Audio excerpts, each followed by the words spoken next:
It's time for Rabbi Minkowicz's weekly Torah lesson. Here with his spiritual perspective and insight, Rabbi Minkowicz. Welcome to this week's Torah lesson. This week's Torah portion is Parsha's Va'era. The question of the week is, does God answer all our prayers?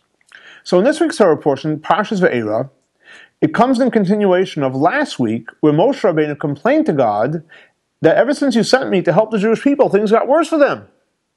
It's not fair. So God responds back. In this week's Torah portion, God speaks to Moshe and says, Ani Hashem, I am Yud-Kei Vav-Kei. That's the response.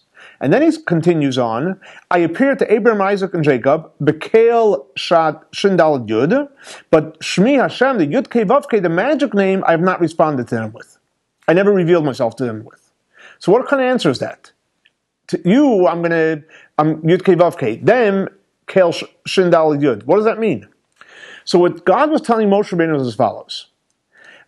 The reality is, you're coming and you're saying, hey, God, you're telling me I should take the Jewish people out of Egypt. Meanwhile, it's getting worse. How do I know that God's going to be there for me?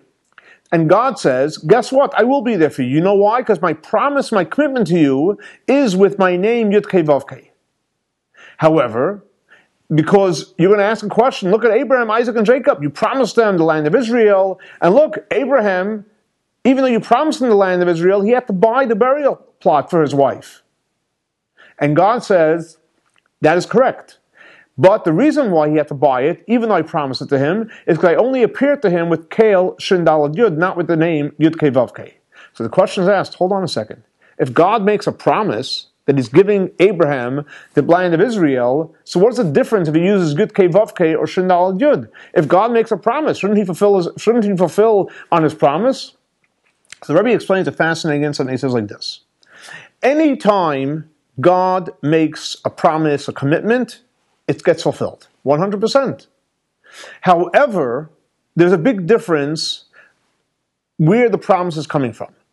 As God says here, if God says, I'm going to do something, and he gives it based on Shin Daled Yud, that means we know Shin Daled Yud is a limited power of God. God's infinite, but that's the power that he chooses, which is limited. So the blessing is there for Abraham to get the land of Israel. But for some reason, it never got translated into real physical reality, and therefore he had to end up buying the place.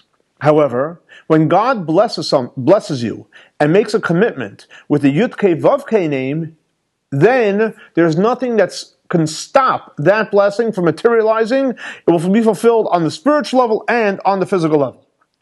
So therefore God tells Moses, guess what? I will take them out. I'm not making you the promise, Shin Daled Yud. That means spiritually they're going out of Egypt. Physically, I don't know.